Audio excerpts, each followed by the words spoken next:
Wanted to talk about this idea of expressing complex ideas in PowerPoint, or the power of PowerPoint, or the power of presentation itself. We have been presenting for a while very complex ideas in medicine when we give a lecture and a talk.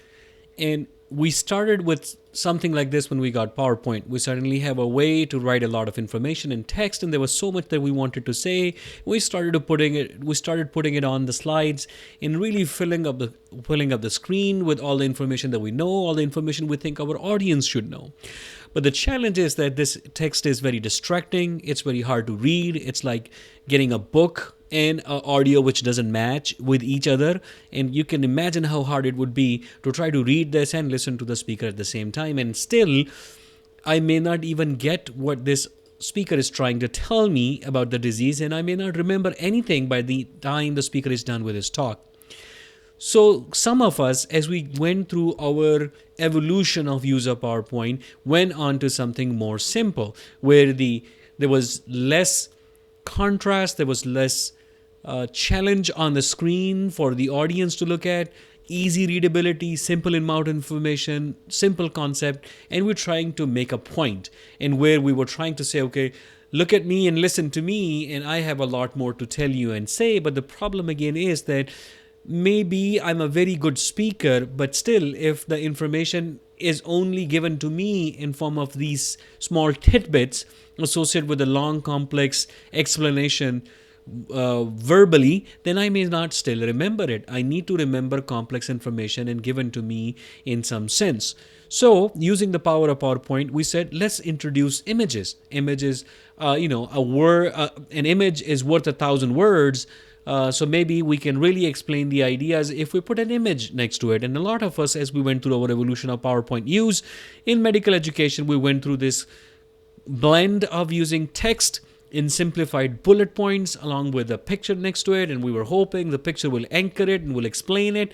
And a lot of time we tried to mix in the story with the image. So the slide that I made 7 years ago, when I was trying to explain the burden of headache in terms of aspirin use, and I was saying that the amount of aspirin used in America is enough to fill up a whole ship or cruise, or enough to fill up 100 something cars or of trains, like coal used annually. So we try to spin a story, and we keep in that story interesting, but a lot of time the images were just there. They were not adding any useful information. Maybe they were helping anchors, and they were taking up space, and there was a lot of empty space on the slide, and we were still not happy with the results we were getting.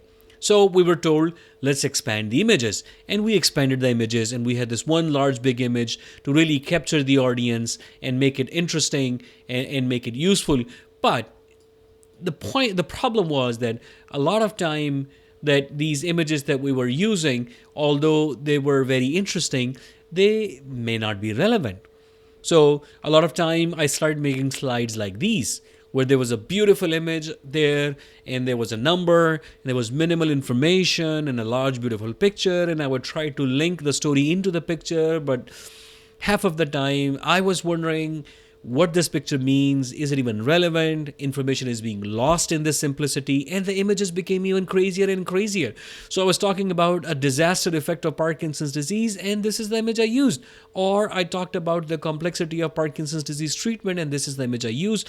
And I am seeing this trend more and more, and I did this for a long time, that I was using all these crazy images, which were very pretty to look at, may have helped with some anchor or keeping the students awake, but was adding no useful information to what I was talking, what I was presenting. I could rather just have a black screen and keep talking, and it would have been about equally good, as long as the students can stay awake. And although these images were very pretty to look at, they were really walking through muck and becoming bad and bad. So my next step in evolution was to see if I can find somewhat relevant image, but was shocking, had some shock value to it, and was interesting, and add some layer of information in a simplified way. So this image was saying that based on a review of 61 case control studies and 8 cohort studies, the pooled relative risk of Parkinson's disease was 0.59 for smoker compared to non-smoker of developing Parkinson's disease. So I basically was saying that people who smoke has 40% less risk of developing Parkinson's disease. I was relatively happy with this kind of approach. And I started building in graphs into this approach. Again, this graph shows the people who drink coffee have less risk of getting Parkinson's, and the risk becomes less and less the more coffee you drink, and the odds ratios are better. And similarly, people who develop Parkinson's disease, if they drink coffee, they develop it much later at 72 years of age compared to those who don't drink coffee. They're developing it much younger at 64 years of age. Now, if you can remember this, if you have nothing to do with Parkinson's disease, that means that the slide was actually pretty well made and the single message was very well delivered. But again, the challenge was explaining something more complex than this. So I have been reading some experts on infographics who are really adding a lot of information, maybe 10 slides worth, into one single image. If it's properly done, it's remarkably efficient, it's very space efficient, and it can be remembered very well, and it can be explained very well. So I've been trying to do this, and I wanted to share some of the images that I have been creating and looked at to do a presentation. So I did this very complex presentation on updates in Parkinson's disease pathophysiology in 2019, a year in review. And I tried making my own graphics, adding information from multiple different sources into one single comprehensive image that is easy to explain. So, for example, this concept is talking about this new idea of spread of Parkinson's disease from stomach upwards into the brain through the vagus nerve. And I'm quoting two different studies here in 2015, Danish National Registry study, and 2017 Swedish National Registry study. And you can see that I am putting the stomach there, the vagotomy or cutting of the vagus nerve in two different ways. I'm putting numbers of patients getting one thing versus others. The years of the registry was looked at or patient was looked at. I'm adding information on hazards ratio and decline and decrease. And there is not that much information there, but hopefully organized in a way that it makes sense. It's comparative. You can compare the two studies right there. You have all the numbers that you need to compare to make your assessment of whether this concept of spread through vagus nerve makes sense or not based on these two studies. But of course, this is my poor effort. If you have a good designer to work with, you can create something complex like this. Now, I have put together a portion of this picture from a paper, a beautiful paper that talks about this vagus nerve spread in a mouse model. And what they've done is that they have created this infographic of different sections of the brain from bottom to up at different time periods after the study, 1 month, 3 months, 7 months, 10 months.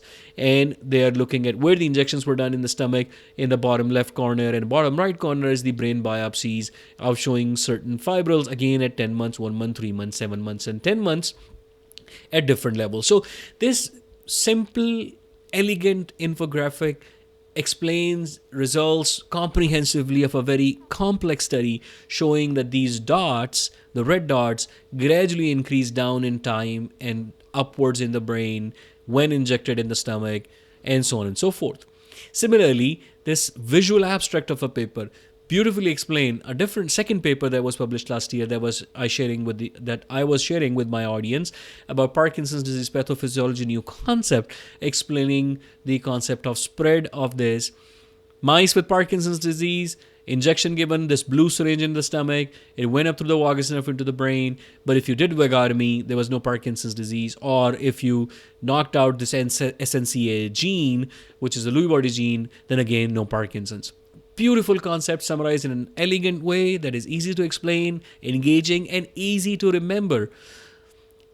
And it can be really complex. This beautiful paper published in Movement Disorder Journal, a viewpoint paper looking at the evolutionary explanation of Parkinson's disease, why Parkinson's disease only happen in humans and no other animals based on the evolutionary biology, has a lot going on here. But once I walk you through this infographic, I can assure you that even if you have nothing to do with medicine, have never heard of Parkinson's disease before, will understand what the authors are trying to do. I'm going to spare you that. I just wanted to show you the complexity of it. But so what have I done? I have tried taking simple pictures that already have a lot of information that I need drawn by someone else much better than me, and then adding my own hand-drawn pictures onto it, explaining what I needed to explain on a very complex study such as LRRK2 inhibition prevents endolysosomal deficit seen in human Parkinson's disease, talking about strange things like RAB11, RAB4, RAB5, and rotenone. But I could now explain it in one slide, quickly in a go, a very complex paper that may take about an hour just to read and go through it.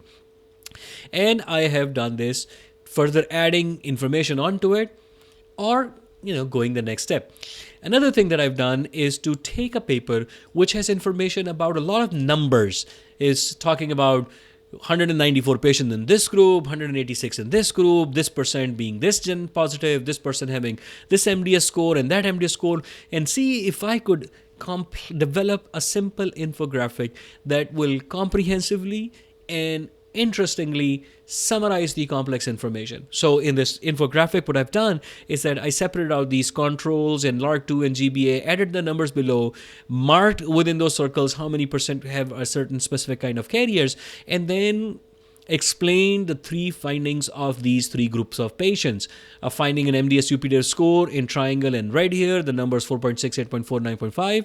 Autonomic scores in yellow, again numbers 8.1, 4.8, and 8.4. And that deficit available for 2, 11% and 3% in blue at the bottom.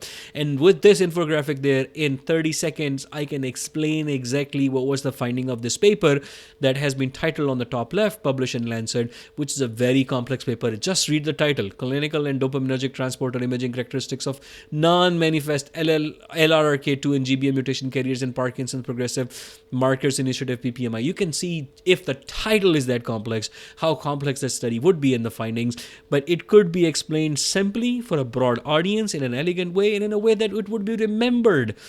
I'm sure this infographic can be improved. Yes, this was quickly made the night before of my grand rounds on this topic, but you could see the idea that I'm getting at. And I can make it interesting. I found these mice's pictures, added these dots and alphas and plus and minuses, separate them in three groups, and I explain a very complex mice-based study, again published on the left top, corner mentioned there, on what the study found and how it relates to our understanding of Parkinson's disease. Again, I admit some of the infographics made by experts are really beautifully done. Beautifully done. This virus vector, I just cannot replicate it.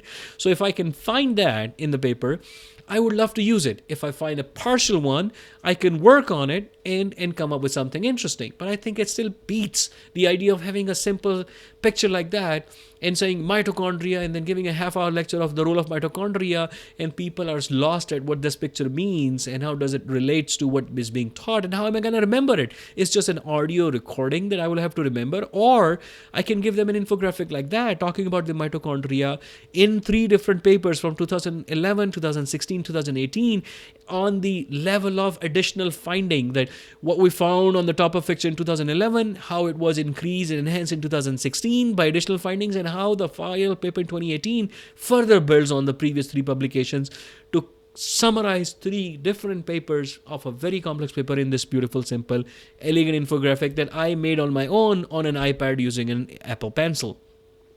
So in summary, although pictures are interesting, they have to be relevant. They have to have enough details to explain a concept, and they have to link with what you're trying to say. And you can take a pencil, an Apple Pencil, or even on a paper, and build on those simple infographics and summarize complex papers very simply and elegantly. I think, to me, this is the power of PowerPoint.